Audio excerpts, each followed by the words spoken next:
bending beneath the weight of his wind and mercy. When all of a sudden I am unaware of these afflictions eclipsed by glory, and I realize just how beautiful you are and how great your affections are for me. Sing it with us. And oh, how he loves us, oh, oh, how he loves us, how he loves us so. And we are his portion, and he is our prize, drawn to redemption by the grace in his eyes. If his grace is in ocean, we're all sinking, and heaven meets earth, and heaven meets earth like an unforeseen kiss, and my heart turns violently inside of my chest, and I don't have the time to maintain these regrets when I think about the way he loves us. Oh, how he loves us so. Oh, how he loves us. Oh, how he loves. One more time. He loves us. Oh, how he loves us. Oh, how he loves us so. Oh, how he loves. Amen.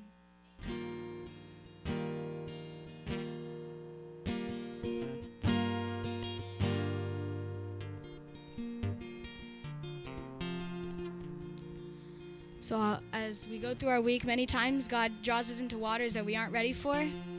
Many times we feel lost on our journey with him. But today we're here to talk to God really and just ask him, come back into our lives, call us out into the great unknown, and really lead us. So if you want to say that to God today, please stand up with us as we sing Oceans.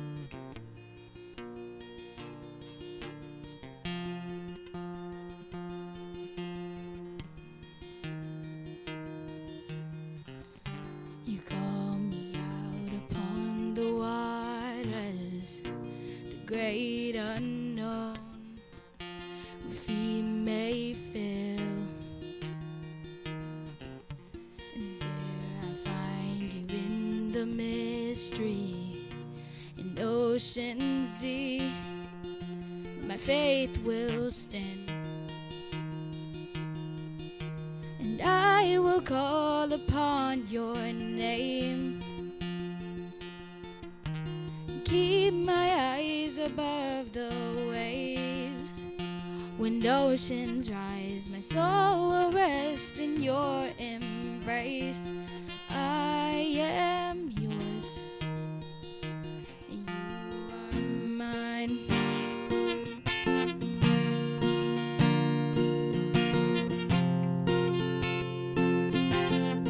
Sing with us your grace. Your grace abounds in deepest waters. Your sovereign hand will be my guide. Where feet may fail and fear surrounds me, you never fail, and you won't start now. Sing with us. So I will call upon your name, and keep my eyes above the waves. When oceans rise, my soul will rest in your embrace. I am yours, you are mine.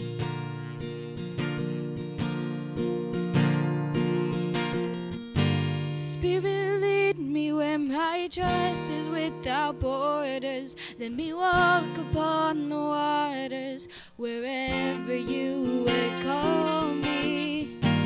Take me deeper than my feet will ever wander.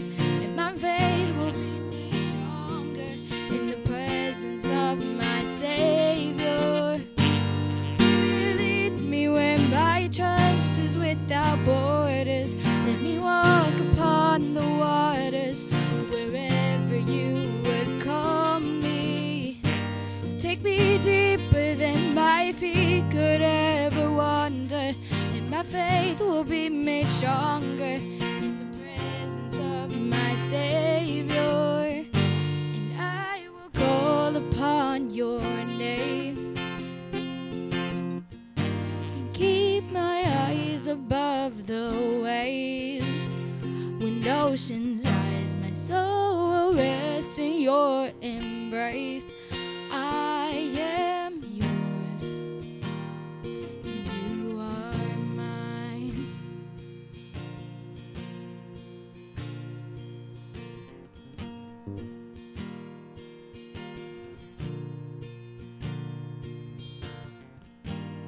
For our morning prayer.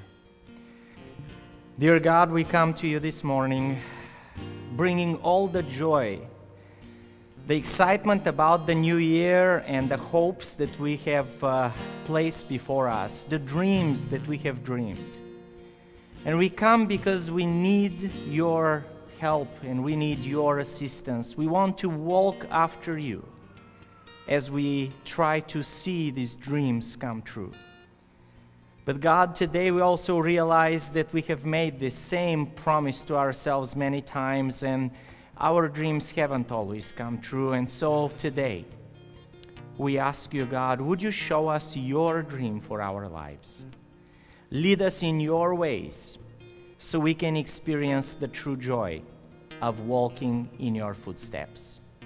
God, and some of us start this new year with pain, having lost loved ones or having people who are sick at the moment. We pray, Jesus, that your healing hand will touch them, that you will comfort those who mourn, that you will be with those who have lost the loved ones. God, help us to be there for each other, just like you are there every day for us. And today, on this special Sabbath day, the day you designated as the day of worship, when we come and we meet with you in your presence, God, we ask for your blessings.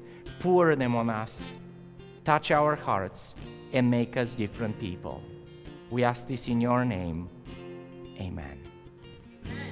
I will call upon your name and keep my eyes above the waves. When oceans rise, my soul will rest in your embrace. For I am yours, and you are mine.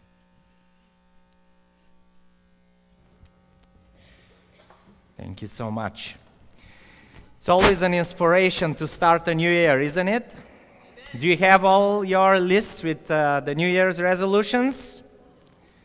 I have mine. Sadly to say, I already broke one of them this week. But this is life, right? And it's good that every new year comes because it reminds us that there is hope. We can have a new beginning. We can do better. We can grow up. We can change. We can advance forward. So as we worship today, I pray that God will inspire you, will bless you, and will give you hope for a new year. That He has special plans for each and every one of us. Amen. We're glad that you are here. We want to begin the year again by having our custom time when we ask everyone to just leave your seat for a moment and look like across the aisle or nearby you. Say hi to someone. If you don't know them, ask them their name. We want to be sure that everyone here feels like we are worshiping among a family, community that we all can be a part of. Let's take a moment to connect with each other.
Good morning, everybody. Time for children's story. Today, actually, kids, if you can sit over there, because the children's story is going to be on the stage.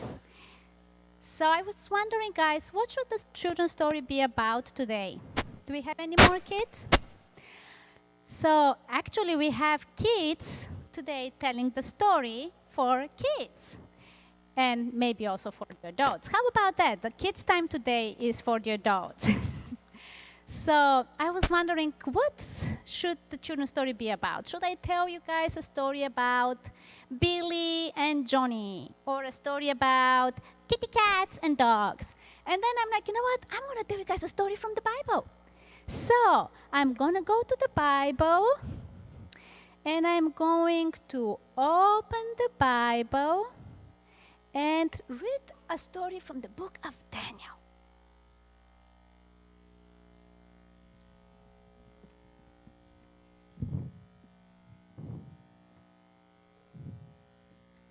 In the 3rd year of the reign of Jehoiakim, king of Judah, Nebuchadnezzar, king of Babylon, came to Jerusalem and besieged it. And the Lord gave Jehoiakim, king of Judah, into his hand, along with some of the articles of the house of God, which he carried into the land of Shinar to the house of his God. And he brought the articles into the treasure house of his God. Then the king instructed Ashpenaz, the master of his eunuchs, to bring some of the children of Israel, some of the king's descendants, and some of the nobles.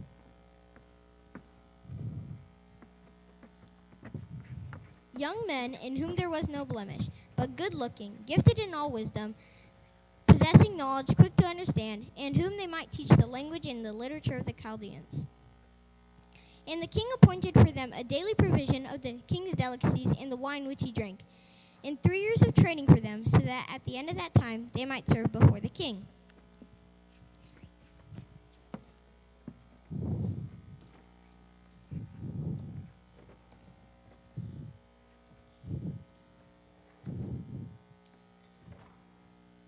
Now from among those of the sons of Judah were Daniel, Hananiah, Mishael, and Azariah.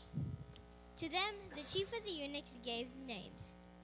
To Daniel he gave the name Belteshazzar. To Hananiah he gave the name Shadrach. To Mishael, Meshach, and to Azariah, Abednego. But Daniel purposed in his heart that he might not defile himself with a portion of the king's delicacies, nor with the wine which he drank. Therefore he requested of the chief of the eunuchs that he might not defile himself. Now God had brought Daniel into the favor and goodwill of the chief of the eunuchs.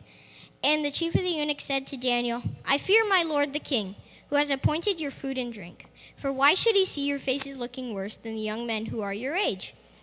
Then you would endanger my head before the king. So Daniel said to the steward,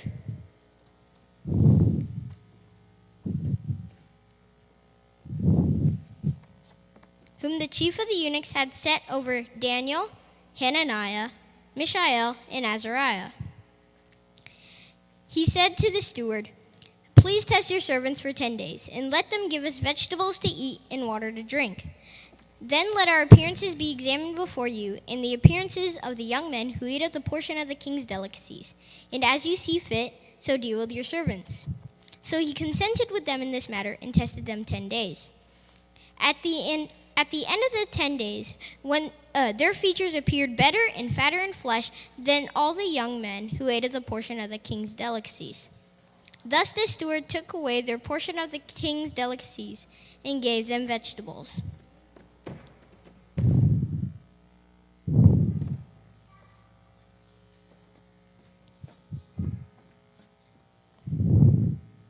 As for these 4 young men, God gave them knowledge and skill in all literature and wisdom. And Daniel had understanding in all visions and dreams. Now at the end of the days, when the king had said that they should be brought in, the chief of the eunuchs brought them in before Nebuchadnezzar.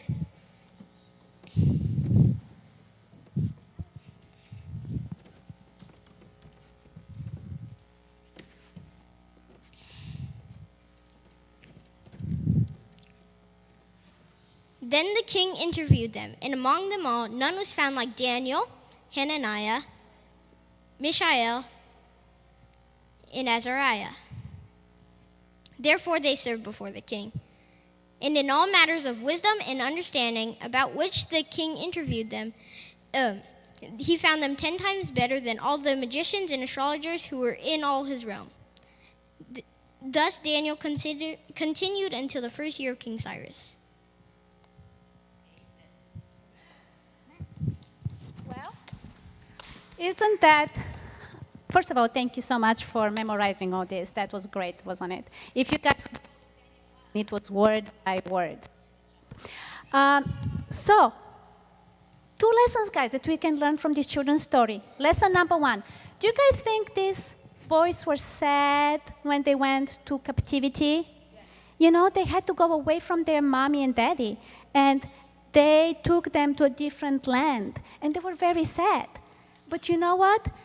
Do you think that there is a verse in the Bible that says that God can turn everything for good? So everything works for the good for those who love the Lord. Was it a good thing that they had to go to Babylon?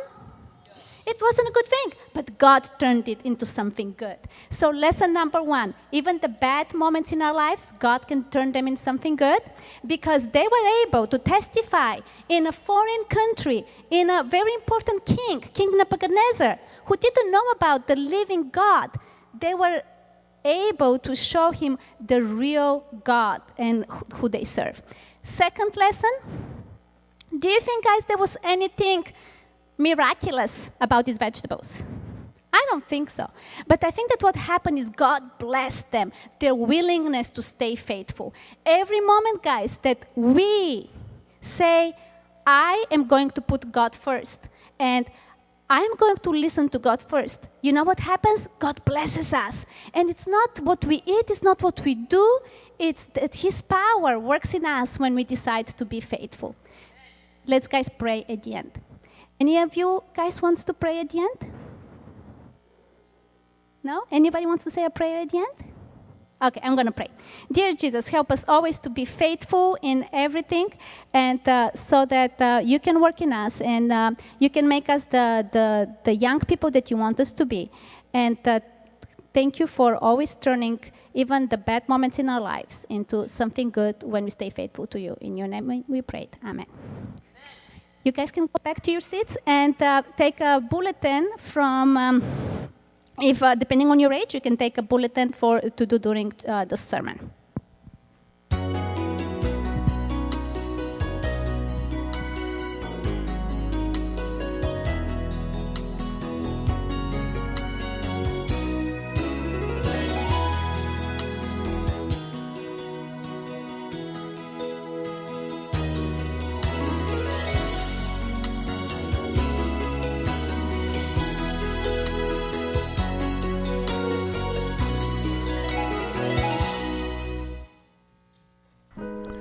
Here's the latest news for you from Crosswalk Fellowship. We hope you plan to stay for fellowship dinner today. This is a special time to fellowship with our Crosswalk family and those who have come to visit. Make a new friend or catch up with someone you haven't seen for a while. This is the best time to build relationships with others, so please come prepared with food for your own family as well as our guests, and make it a point to look especially for those who are with us for the first time. There will be an adventurers meeting today at 2:00 p.m. after fellowship dinner. Parents and kids will meet in the beginner's room before going to our separate classes. If you have any questions, contact Leah at 469-233-1900. There is also a Pathfinder Club meeting today from 2 to 4 p.m. This regular meeting will be held here at the church. Please bring your Pathfinder book, pen, and notebook to the meeting. Please bring a change of clothes and shoes appropriate for the weather. If you have any questions, please contact Betty Bolaños at 214-563-3880. 10 days of prayer will take place from January 10th through the 20th, 2018. You can join the group every day for 10 days for a special time of prayer. The theme this year is Our High Priest. We will examine the apparel of the Old Testament high priest to see what we can learn for our lives. Each day you will have a daily devotional reading and a designated time for prayer in a group or via conference call. For more information, see the bulletin insert and Crosswalk News. It's that time of year again for Bible Bowl. Mark your calendar now for Crosswalk's annual Bible Bowl, January 27th. Start studying now the books of Daniel and Esther. You will compete against other teams, including the 2017 National Champion Crosswalk Pathfinders. Bible Bowl participants, please register using the sign-up sheet in the lobby. Stay just a moment longer after sign-up for a no-cost portrait to add to the January 27th slideshow. Children's Church is next week and every second Sabbath in the youth room for kids ages 4 through 12. They will enjoy music, Bible teachings, and fun with friends their age. Kids over the age of 12 are welcome to volunteer. Sunshine Band will be performing next week and every second Sabbath. This month we will meet at the Plano Sunrise Senior Living Center from 2 to 3 p.m. at Preston and Parker next to the Bank of America. Bring your lunch and come join us as we share our gifts and talents with the residents. We plan to leave the church promptly at 1:30. Be prepared to receive a blessing too. Beyond the Search is a new believers class on the fundamental teachings of the Bible. Join us every Saturday at 11:40 a.m. The class is open to anyone who wants to explore and learn more about what the Bible teaches, who the God of the Bible is, and why it matters for your life. Please consider giving to our January Mission at Home project for the Bohr family. Trey Tucker's 12-year-old classmate and close friend, Aiden Bohr, lost his dad to a tragic accident over Thanksgiving weekend. Please pray for Aiden, his mother, Dana, and younger brother, Logan, during this difficult time. Donations are being accepted to the Bohr family through the month of January. Please donate online or use your tithe envelope and mark it Mission at Home. Thank you for your generosity and prayers for the Bohr family. You can get details for all these announcements and more in your bulletin. Please plan to stay for juice and fellowship after the worship service and then join one of our study groups for kids or adults starting at 11:40 a.m. Study group locations and topics are available in your bulletin and at the greeter's desk.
Everybody knows that we descended from the apes.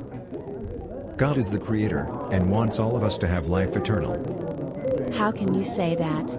Everybody knows that the Earth is 14 billion years old. It is a scientific, proven fact that God does not exist. What is truth? All truth is relative. You can't handle the truth! Who is this God you talk about? After what I've heard, I want to know more about God. If God exists, what does he want from us?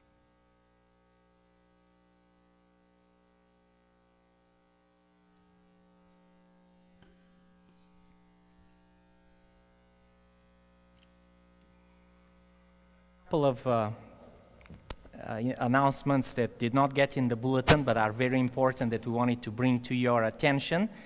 The first one is the announcement about there is a upcoming church planting, church growth training conference right here in Dallas. It's going to be in the North Dallas Adventist Academy building.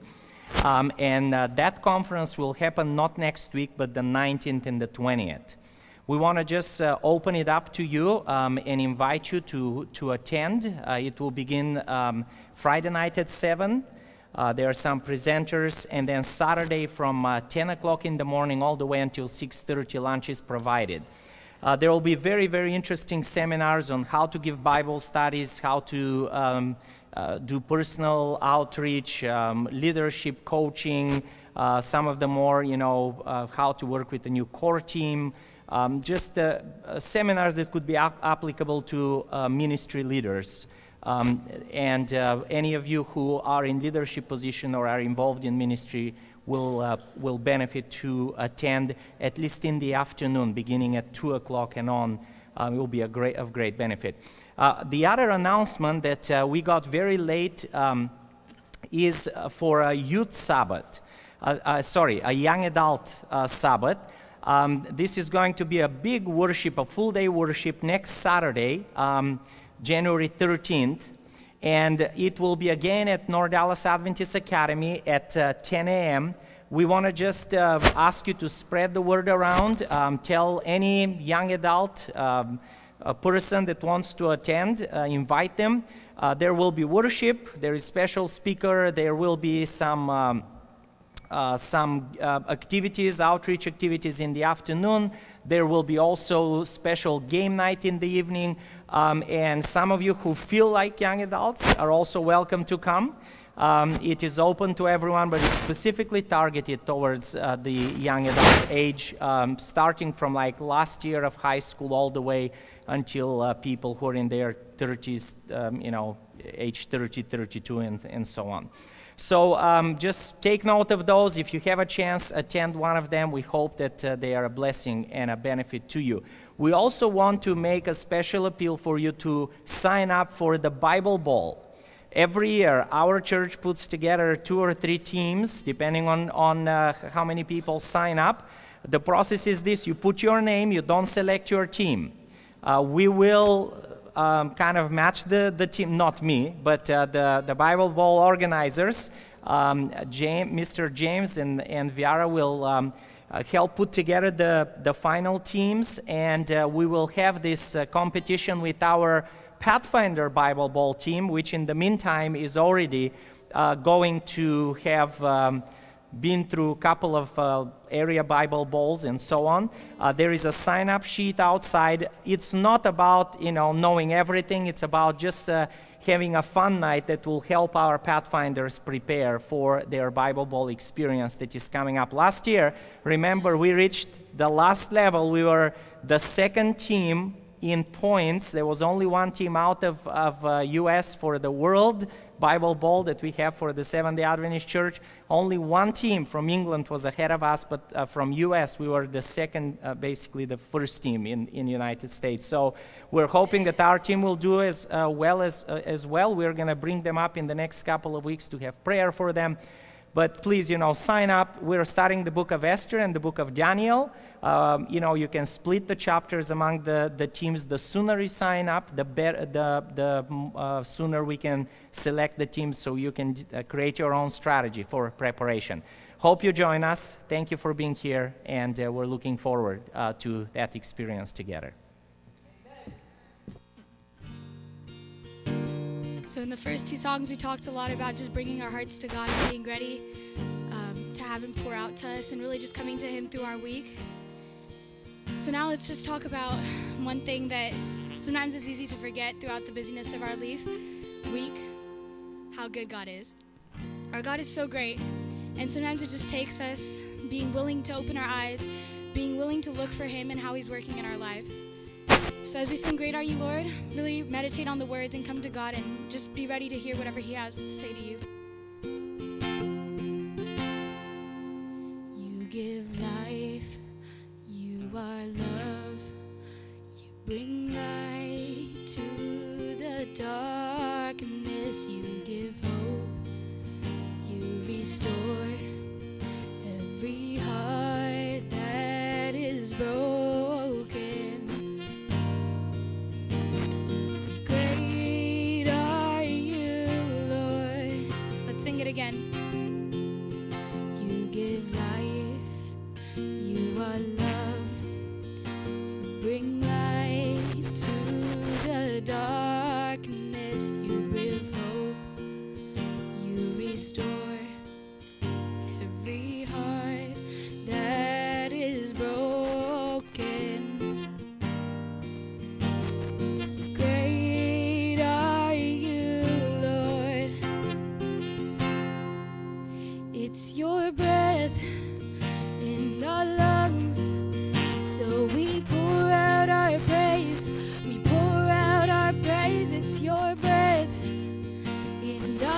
lungs.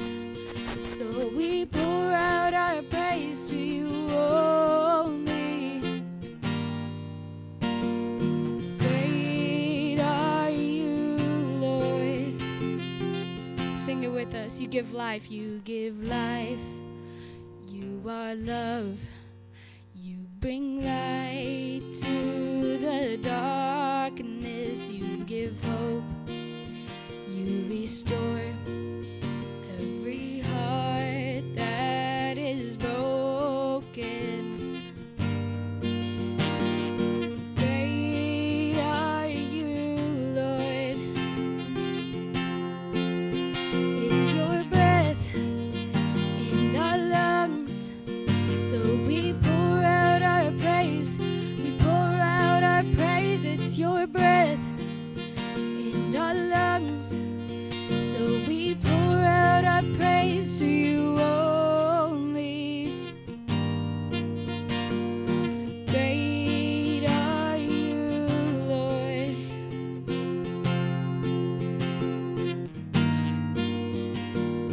Great are you, Lord. Oh, the earth will shout your praise. Our hearts will cry, these bones will sing.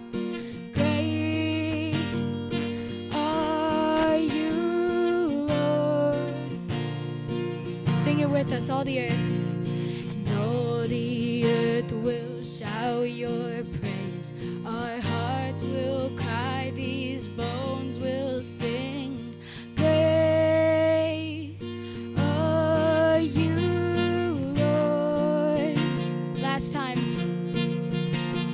And all the earth will shout your praise.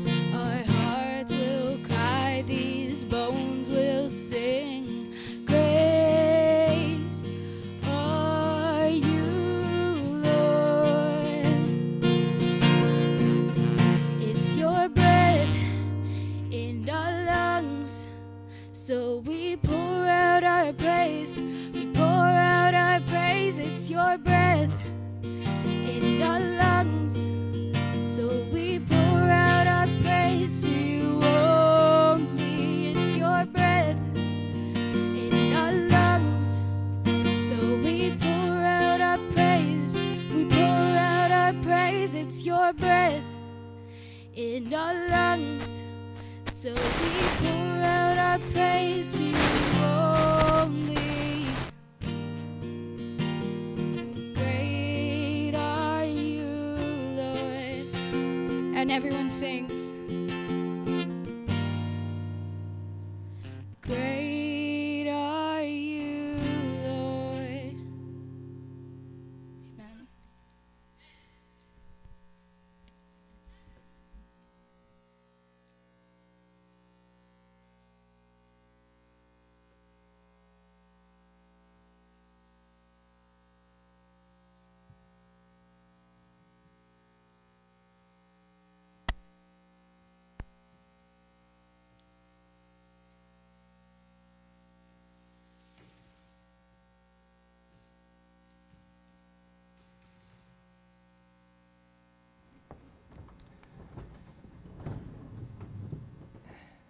All right.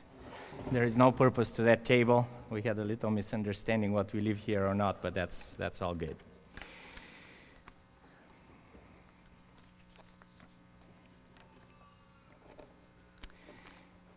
Have you ever had a dream, a real dream for your life?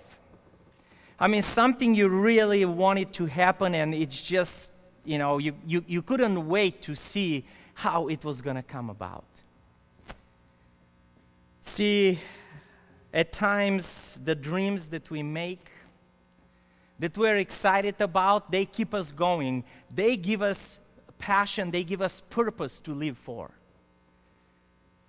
So is the story of a young man in the book of Daniel, part of it which we saw in our kids' time, and our Bible Ball people, as well as the Pathfinders, will try and bring us a little part of the of the life of Daniel every week for our kids' time. But we read in Daniel chapter 1, verses 1 all the way to verse 5. Daniel chapter 1, verses 1 through 5. We'll wait until it's on the screen. If you have your Bible, you can turn it on, go to the verse on your phone, or open your actual Bibles if you have them, and let's read the beginning of this wonderful and interesting book. In the third year of the reign of Jehoiakim, king of Judah, Nebuchadnezzar, king of Babylon, came to Jerusalem and besieged it, and the Lord delivered Jehoiakim, king of Judah, into his hand, along with some of the articles from the temple of God. These he carried off, this is Nebuchadnezzar, carried off to the temple of his God in Babylonia, and put in the treasure house of his God. Then the king ordered Ashpenaz, chief of his court officials, to bring into the king's service some of the Israelites from the royal family and the nobility, young men without any physical defect, handsome, showing aptitude for every kind of learning, well-informed, quick to understand, and qualified to serve in the king's palace. He was to teach them the language and literature of the Babylonians.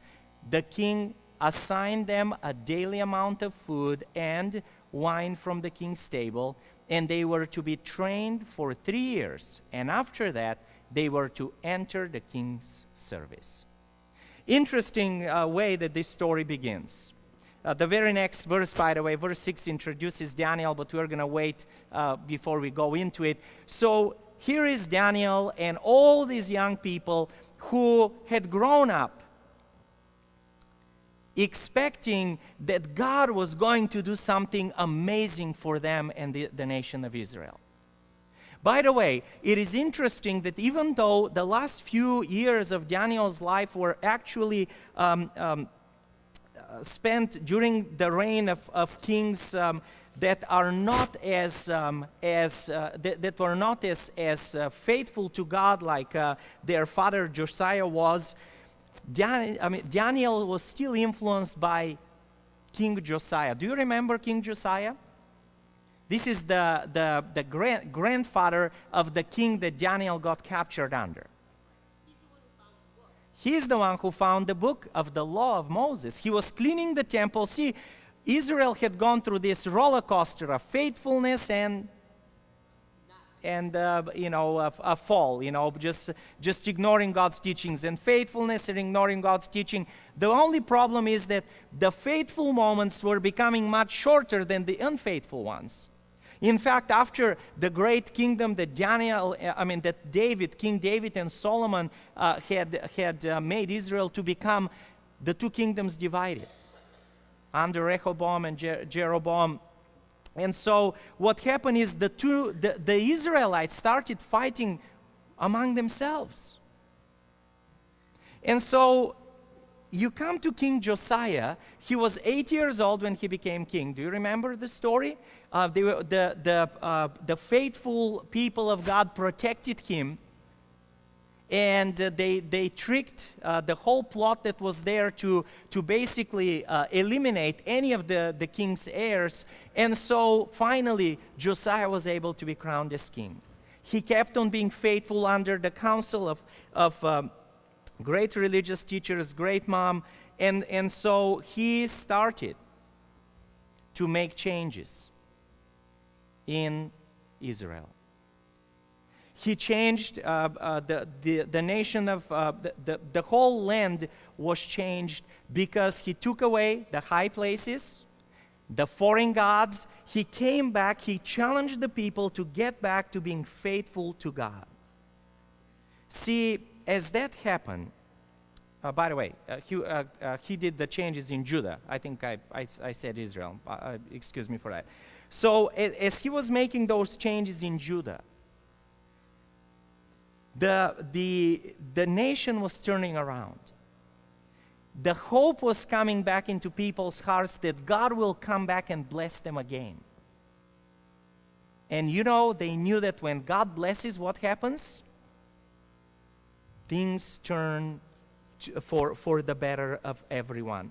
In fact, in Deuteronomy chapter 28, verses 1 through 10, God had given this special promise to the people of Judah and Israel, to the nation of Israel, as again they were still together. Deuteronomy chapter 28, verses 1 through 10. Deuteronomy chapter 28, verses 1 through 10, and then we'll read verses 12 through 14 as well. And it says, if you fully obey the Lord your God and carefully follow all his commands, I will give you today, the Lord your God will set you high above all the nations on earth, and all these blessings will come upon you and accompany you if you obey the Lord your God. Now listen to the blessings. You will be blessed in the city and blessed in the country.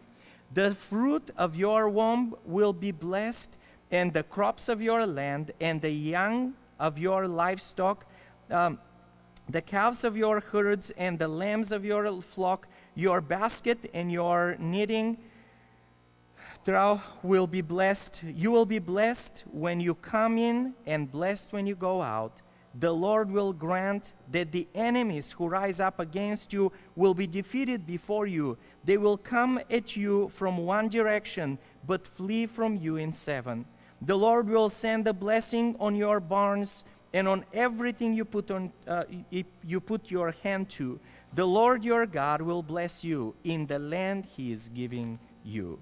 The Lord will establish you as his holy people, as he promised you on oath, if you keep the commands of the Lord your God and walk in his ways. Then all the peoples on earth will see that you are called by the name of the Lord, and they will fear you. How is that as a promise? See, God says, if you come, if you return, if you are faithful to me, if you stay faithful, I will make you known to all nations. The small nation of Israel, by the way, the land of Israel wasn't that big, and Judah was even smaller. God says, everyone will know about you.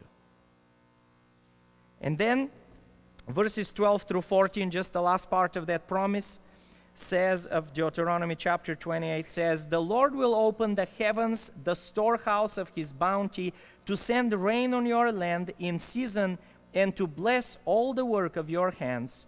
You will lend to many nations, but will borrow from none. The Lord will make you the head, not the tail, if you pay attention to the commands of the Lord your God that I give you this day and carefully follow them. You will always be at the top, never at the bottom.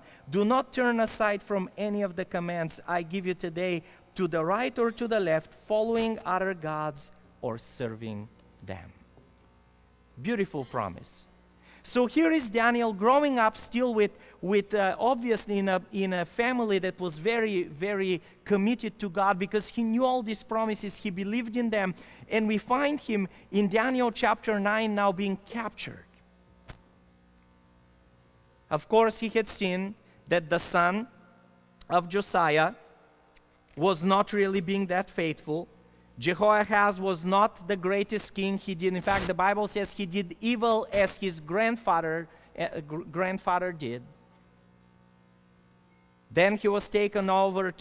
Egypt came and took over Israel, carried Jehoahaz to Egypt, because Jehoahaz at that time was trying to establish a connection with Babylon. See, if we can put the map on the screen, there was this tension right before the Daniel chapter 1 that existed in the land. What happened is there were few major powers that were shifting the political control of the land right there in the area on the screen. See, what happened is Egypt was very strong up to a point, then it went down, then a new pharaoh came in and brought it back up. Yet, on the north, the Assyrians were also becoming, they will be right north from where you see that Neo-Babylonian Empire. The Assyrians were becoming very strong as well. So they were struggling about retaining power. In fact, there was a Assyrian king, Esarhaddon, who took Assyria to a level that it became greater than the great Egypt. And so Egypt started losing power. And so during that time, Israel was retaining a relationship with Assyria, but Judah and Jehoahaz, the son of Josiah, he decided that he is going to connect with a new upcoming power, and that was the Neo-Babylonian power. What was happening during the time of the Assyrian progress, the great king Esarhaddon passed away. Right before he passed away, his son Ashurbanipal took over the kingdom. And even though Assyria was doing really great, Ashurbanipal was not able to really retain the strength that his father has built among the ranks in Assyria.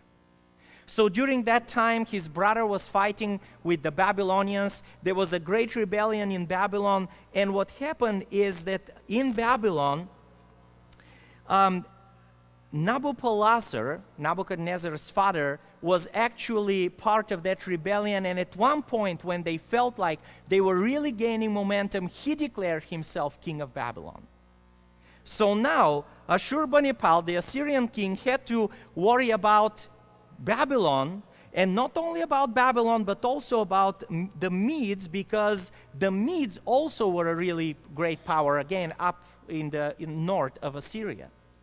So this pressure was just coming, and Israel and Judah found themselves to be caught between Egypt, Assyria, the Medes, and Babylon. So how do you manage in a political environment when you are that small and you are insignificant, really, military? Even though they had a great, they were a really important kind of intersection for trade, that's the only thing that kept them valuable. So the kings of Judah, first, as we said, Jehoahaz, he decided he was going to go with the new power of Babylon, because Babylon started actually slowly chipping off from the land and the kingdom of Assyria. During that time, the king of Egypt came and to try and protect himself and help the Assyrians. He comes through Judah, and guess what happens to Jehoahaz? He's captured, carried to Egypt, treated very badly. In the meantime, comes the next king, Jehoiakim. He is son of Josiah, again. And so he's put on the throne. He tries to, do well.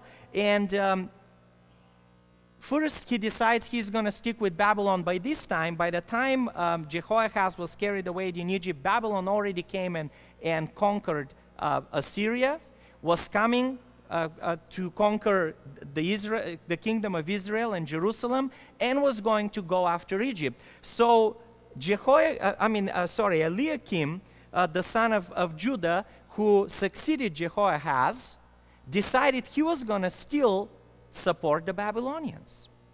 And so as he was supporting them, things were going pretty well, but then what happened is in Babylon, Nabopolassar started getting sick.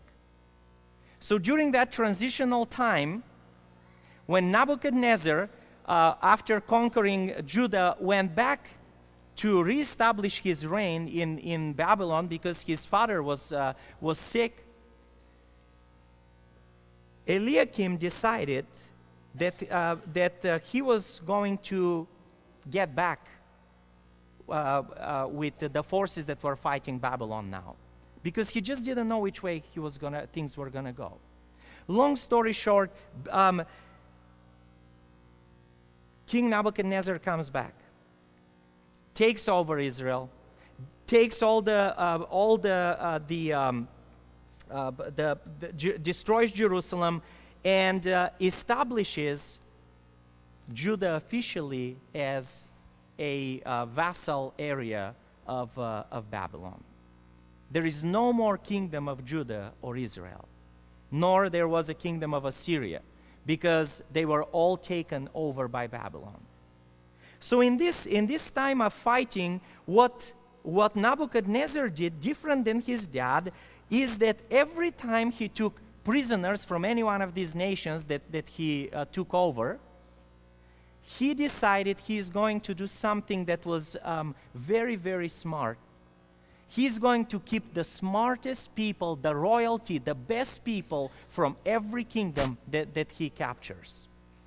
So he takes all these bright people, and Daniel was one of those people that was carried back to Babylon from the kingdom of Judah. Now I want to switch back to Daniel. I want you to consider being Daniel. You have your dreams. You have chosen to be faithful to God. You know the words in Deuteronomy that if you're faithful to God, then God will bless you, right? And so you expect for God to do something special, and you end up being part of those who are captured. I want to ask you, I'm sure that this New Year, just on the verge of the beginning of New Year, we all have had time to reflect on our lives. And I'm sure there are many things that we can think of, many moments, when we can tell ourselves, man, I chose to do everything right. I chose to just be so faithful to God. I did everything humanly possible to be good in my life, not just in the actions, but to live with the right attitude, to walk with God, to be faithful, to trust Him, to believe in the promises. Why is my life falling apart? See, I'm sure Daniel was looking at all this and saying, God, you know, so many people gave up on you. I never did. I mean, it's not just me. There are other friends I have here that are just committed to follow you. Why don't you do something, God? Are you going to let your people be wiped off the face of the earth? Didn't our King Josiah's reform really mean anything to you? How about all those who want to be faithful? You're talking in the Old Testament about, and in the writings of Isaiah, Jeremiah, who wrote before Daniel, you're talking about the remnant, that you will take care of them. Why are you letting this happen to me, God? Carried into a foreign land, chosen to be among of those who will be respected by the king. But I'm sure that as he was walking that way, he didn't know what to expect. And here is the first important lesson that I want us to draw from this first chapter of Daniel. As Daniel was coming into Babylon, Daniel's dreams were shattered. Because Daniel's dream was obviously different than what he perceived to probably be God's dream. God, why are you letting us go to Babylon? I'm sure he reasoned in his mind and he said, well, God, I know, I understand. Sometimes things affect us not because of our own choice. I mean, the majority of the Israelites really are not with you. The majority of the people of Judah are not faithful to you. So I understand you want to fulfill this warning that you told our forefathers about, that if we are not faithful, we might go into captivity. But God, what will happen to me? Have you ever felt that even though you're faithful to God, you're walking in the best way, following in God's footsteps and doing everything possibly right, and life just keeps crashing down? It's like God has a different plan, and He is determined to let you be part of everything that's going to be destroyed when He withheld His hand from human history. And we suffer, and our dreams, everything we've worked for, crumble. The hopes that we had, the things that we looked forward to are gone. And we ask God why. But here is where God dreams now in this chapter start showing up. I want us to continue reading Daniel chapter 1. We're going to start reading now from verse 6 and on. Daniel chapter 1, verse 6, and let's read verse 6 all the way through verse 10. And among those who were chosen were some from Judah, Daniel, Hananiah, Mishael, and Azariah. The chief officials gave them new names. To Daniel, the name Belteshazzar; to Hananiah, Shadrach; to Mishael, Meshach; and to Azariah, Abednego. But Daniel resolved not to defile himself with the royal food and wine, and he asked the chief official for permission not to defile himself this way. Now God had caused the official to show favor and compassion to Daniel. But the official told Daniel, I am afraid of my lord the king, who has assigned you food and drink. Why should he see you looking worse than the other young men your age? The king would then have my head because of you. Daniel then said to the guard,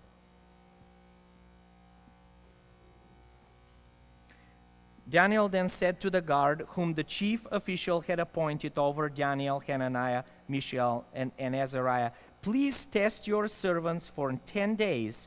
Give us nothing but vegetables to eat and water to drink, and then compare our appearance with that of the young men who eat the royal food, and treat your servants in accordance with what you see. So he agreed to this and tested them for 10 days. Now, couple, again, important points that I want to bring out from the text here. Daniel realizes that God's finger is in all this. How does he know? He recorded it. I mean, this is his book, these are his writings, his record. Daniel chapter 1 verse 2 says that the Lord delivered Jehoiakim, king of Judah, into his hand, along with some of the articles from the temple of God, and these Nebuchadnezzar carried off to the temple of his God in Babylonia and put in the treasure house of his God. What did Daniel say? It is God who delivered us into the king's hands. So Daniel knew that God is still there. The question that Daniel had is, God, why is this happening to me? See, there were a few people who were left, by the way, back in Judah. They always left few people to run the country, to take care of things there. And Nebuchadnezzar was known for that. Even though the king had rebelled and Nebuchadnezzar had to go back and destroy Jerusalem completely afterwards, at this point when Daniel was living, Nebuchadnezzar was still had still left officials, and Jerusalem was not destroyed completely. So Daniel was asking again, God, why didn't you leave me back there? I could have influenced your people. I could have been the person who maybe is the next preacher in Judah that will help the hearts of people be converted back to you. And you are bringing me here? But what Daniel realized is that every time my dream doesn't match God's dream, who do I choose? I trust God even if I don't know where He's leading me. The second lesson, when in life, our life seems crashing down, even when we're faithful, we need to realize that God is still in control. And when my dream, the second lesson, is somehow not parallel or not in harmony with God's dream, we need to trust God that His dreams are better. By the way, I'm using the word dream here a little bit. We're going to come to this later on in this chapter and the future chapters.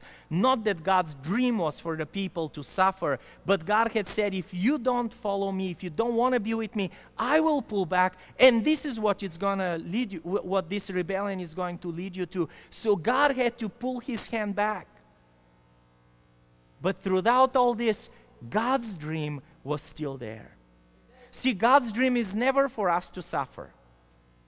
God's dream is never for my life to be falling apart, for my relatives to get sick, for me to lose my job, or for my kids to be, be a part of an accident, or whatever else challenge happens in our lives. God's dream is never about me hurting. But God's dream is that despite of all the choices that people make around us, despite of all the influence of evil around us, despite of everything that is happening in the world, His dream will take us through it. And it is here where Daniel, the story of Daniel becomes so inspirational. Because as we read, Daniel says,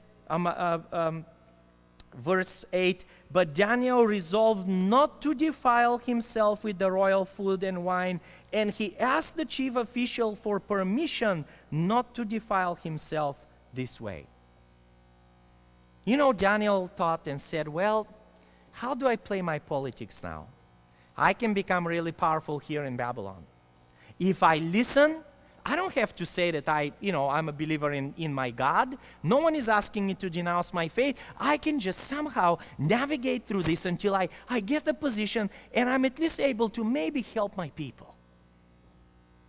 You know, and by the way, Daniel was very smart. I mean, you don't get to last through, as we will see through the book of Daniel, as we go through it chapter by chapter in this first couple of months of this year, looking at God's ultimate dream, which is our theme. But Daniel wasn't really an educated or a guy who lacked political experience, because he stayed in for throughout three different kings. And so he thought to himself, well, maybe I'll just stay quiet.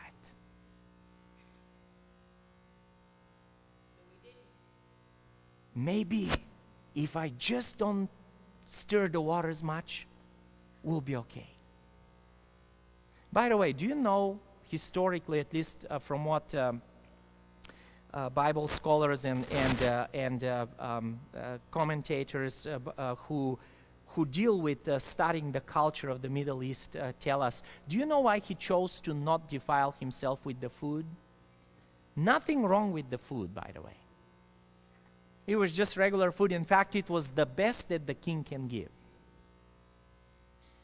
The only problem was that at the ancient times, when you see this expression as it is given here, he gave them food. Some translations say meat. It's a kind of, the word is the same. He gave them food and wine. Every time you see those two together, they will usually refer to a worship ceremony type of an event. Because for those people, every meal was supposed to be thanked for because it came from their gods. So every time Daniel sat and ate that food, it wasn't the food that was the issue. It was that it was the food that was being given in worship to the God of the Babylonian Empire. Or to the gods, I should say, in the Babylonian Empire. Most probably the god Marduk here. So what happens is Daniel is saying, I would rather eat other stuff that might not be the best according to the king's opinion than defile myself no matter what happens. Now, some people think that Daniel was smarter than that, and that he knew that living a healthier diet, which we know today, is better than living, the unhealthy diet of red meats and all that. But at this point, from what we can see from this text, the only reason why Daniel chose not to defile himself had nothing to do with what the food was like. It was that the meat that they were serving and the wine were first given to honor their gods before it was served to them. And Daniel said, no, I will not. And if you notice here, he uses the word, he resolved not to defile himself, which meant to mix yourself with worshiping other gods, to become impure according to the Jewish tradition. So he chooses, and he decides, and I'm going to ask for it, and I'm going to talk to the chief official. And what did the chief official say? You know what? I like you, buddy. By the way, obviously he liked him, and he liked a few of those people because they were bright people. I remember my wife is a teacher, and I remember sometimes talking to her, and she'll come home sometimes and she'll say, oh, my second class period, it is so good. These kids really want to learn. As there are other classes that, she won't be that excited about because it's like you got to force the kids to learn. Isn't it easier to work with people who really are excited about what you're trying to teach them? Yes. So you find these people, they're not only excited, they're smart, they apply themselves. These young men are awesome. And so he's thinking, man, I can really impress the king with who I'm training. Look at the talent here. And Daniel comes and he says, man, I like you so much. Please, just stay low. I cannot risk my position for yours. See the difference between running our own dream versus God's dream? Is that when we try to chase our own dreams, we think about ourselves. The difference between the chief official and Daniel was that the chief official was trying to preserve his own dream. As Daniel said, even though my dream is getting shattered, and I'm sure that a godly man like Daniel had a pretty godly dreams for his life, he said, but I'm not going to let my dream get in the way of God's dream for my life. And I'll never compromise, even if I lose everything that I have hoped I can achieve in my life. Daniel was royalty. He was hoping that one day he can be not a part, be a king, but be a part of reestablishing the nation of Israel, its influence. What's also interesting, by the way, is that what happens here is the chief official says no. But did you notice who Daniel goes to? Verse 11, then Daniel said to the guard whom the chief official had appointed over Daniel. He said, you know what? I know the chief official said that. I don't want to... See, Daniel was very smart, talking about the politician. I don't want to get him in trouble. When I was growing up, I remember... I've told you a story about my brother-in-law who was here just last week when we were camping up in the mountains, and there was this, we were camping right by a monastery. In fact, part of the monastery had been turned into a hotel. So we were there and we were trying to, just enjoy life. But the last night of every camping trip that we took with our church was the night when you do tricks. You play pranks on each other, okay? And so there is this big, huge bell that was hanging off a tree. They didn't have a bell tower because this was a very old monastery. And so we decided we're going to ring the bell and wake everyone after 12 o'clock. It was about 12:30. So we go there and we're getting ready to ring the bell. And I knew that the next day my dad was going to come first to me because my dad was the pastor of one of the churches that was there. I was going to be the first one who was going to be asked, did you ring the bell? So I had to say, no, I didn't. I could not be the one ringing the bell. But I knew the second question was were you there? And I had to say, no, I wasn't. So my brother-in-law, kind of a big guy, veterinarian, you might have met him again. I should have told this story last week, But anyway, so I told him, listen, guys, there were 3 of us there. You stay here until I make it to my tent. Don't do anything until at least 10 minutes from now. So tomorrow, if they ask me, I don't know anything. I wasn't a part of this. So I helped them. I was the tallest. I helped unroll the bell rope, let it down. We set everything up. I went back to my tent. I went in, everything was good, and then the bell rang. It was such a joy to hear that sound. Have you heard a bell ringing in the middle of the mountain, in the middle of the night when it's all quiet? It could be heard miles away. Just to find out the next morning that the only time they ring the bell, something I wasn't aware of, is if there is fire or an emergency. And so the person who was managing the property, including with some of the priests that were there, they were extremely upset. So my dad comes and asks me, did you ring the bell? I said, no. Were you there? No. I had it all covered. Politics. So Daniel is here, and by the way, I still got in trouble. But never mind. That part of the story is not to be shared during a sermon. So Daniel now comes and says, okay, I'm not going to ask the chief official for a permission because I'll get him in trouble. I'll ask the guard. And he said, listen, give me 10 days. 10 days, and let me try this. If I'm not better off, take it away. See, if you choose to follow God's dream rather than your own, if I choose to never compromise but trust God and keep walking in His footsteps, I can be sure that God will bring, that the end of whatever road He's leading me is going to be an amazing road for me. Amen. For compromise never leads to prosperity in the long run. And so Daniel says, okay, give me vegetables, let me eat that, give me water to drink, and then compare me in 10 days. Again, as I said, from this text, we don't have much reason to believe that Daniel really had a great knowledge of good and healthy diet, but he might have. I don't want to take that away.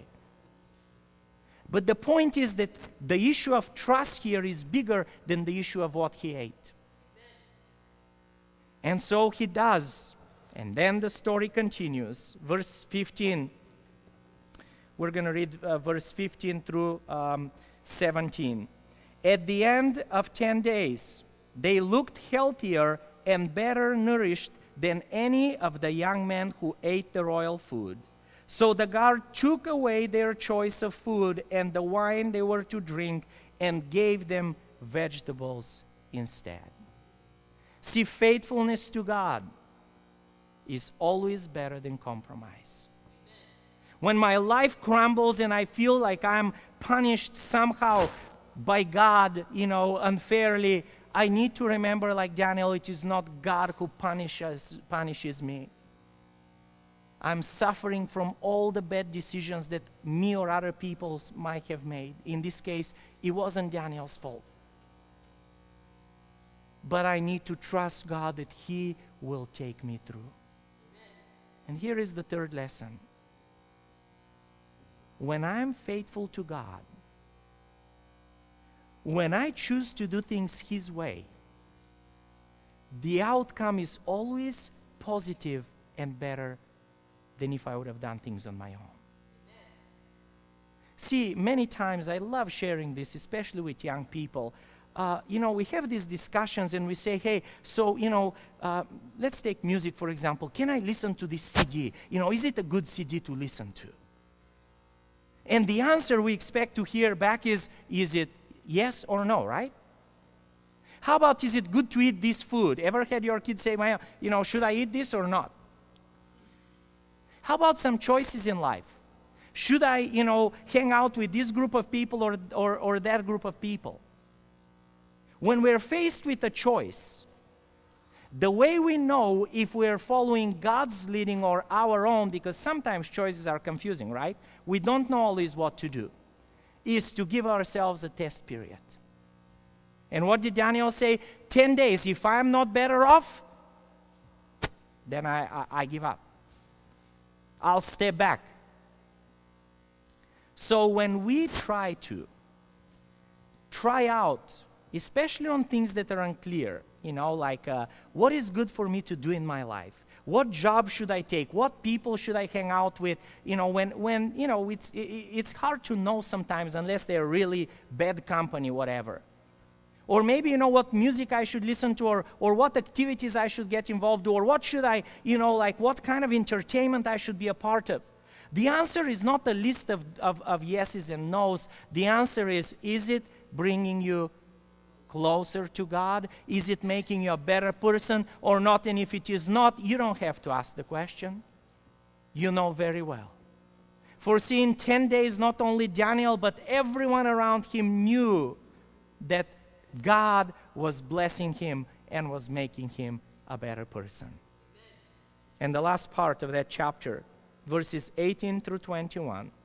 At the end of the time set by the king to bring them in, this is Daniel chapter 1, 18 through 21. At the end of the time set by the king to bring them into his service, the chief officials presented them to Nebuchadnezzar. Now, who is presenting them? You think this guy didn't know what had happened? Oh, I'm sure the guard even bragged about it. Maybe they changed the diet of all the people there, whatever. Sometimes God leads us to the better way without us knowing it and having any clue why he leads us through that. Daniel lived a healthier lifestyle because of this. And then verse 19, the king talked with them, and he found none equal to Daniel, Hananiah, Mishael, and Azariah. Can you imagine that? I mean, these were not just Jewish people that were taken there, not just, they were people from all over, and from all of them, there were none like this four. So they entered the king's service in every matter of wisdom and understanding about which the king questioned them. He found them 10 times better than all the magicians and enchanters in his whole kingdom, and Daniel remained there until the first year of King Cyrus. My friend, I don't know what your dreams and resolutions are for this new year. I know we all have them. I have mine, you have yours. We have the lists of things we want to accomplish and do, the goals we have set. Some of them are going to go forward because God will bless them. Others will not go forward because God just doesn't approve of them. But there are some of them that have nothing to do with if God approves with them or not. They will not happen because just of the decisions that other people around us make, and we will suffer because of it. No matter what happens, remember that besides our dream, there is another dream, right? That of someone who created us, who knows better, God's dream. And even if we mess up or whatever, if we just want to follow him and we trust him, he will bring us back. He will take us through the worst moments in life. We have to remember that this might be the detour that the Jewish people were taking because they left God and his guidance, but that God will still be with those who choose to be faithful even through the hardest times. We need to remember also that when the time comes to play politics and compromise and set things up where we're involved but we want to look like we're not, we got to stand up, we got to be honest. You know what happened with that story with the bell? My brother-in-law for about an hour took all the fire that a person could take until finally I couldn't hold it anymore.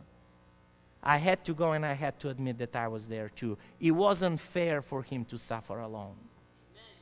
For see, when we are with God, even if our choices will make us suffer, we have to choose to be people of integrity, to not defile ourselves, but stay faithful to him, because at the end, if we follow God's will, God will make you prosper.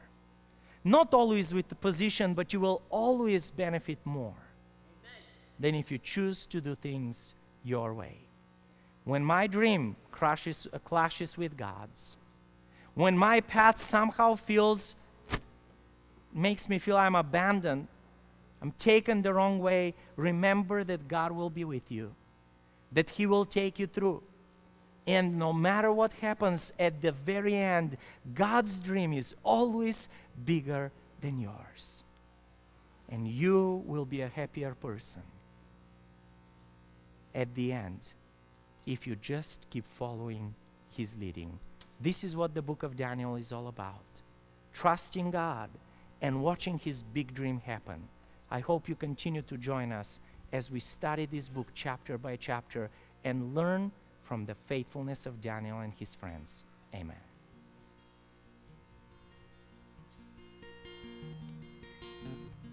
Please sing with us as we sing Jesus, We Love You.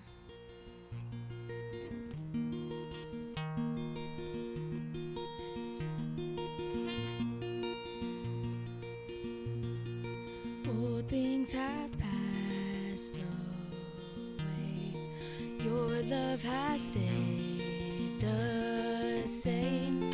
Your constant grace remains the cornerstone. Things that we thought were dead are breathing in life again. You cause your sun shine on darkest night. For all that you've done, we will pour out our love. This will be our anthem song. Jesus, we love you. Oh, how we love you.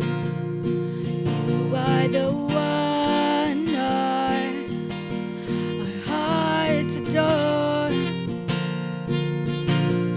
The hopeless have found their hope. The orphans now have a home. All that was lost has found its place in you. You lift our weary head. You make us strong instead. You took these rags and made us beautiful. For all that you've done, we will pour out our love. This will be our anthem song. Jesus, we love you. Sing with us. Oh, how we love you.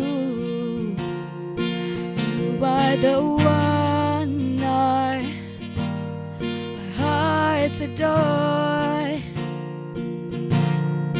Jesus, we love you. Oh, how we love you.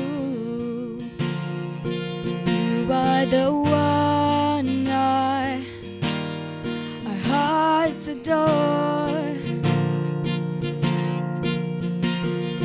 Our affection, our devotion poured out on the feet of Jesus. Our affection, our devotion poured out on the feet of Jesus. Our affection, our devotion poured out on the feet of Jesus. Our affection, our devotion poured out on the feet of Jesus. We love you. Oh, how we love you. You are the one our hearts adore. Please sing with us as we sing this one more time. Jesus, we love you. Oh, how we love you. You are the one our hearts adore. Last time. Jesus, we love you.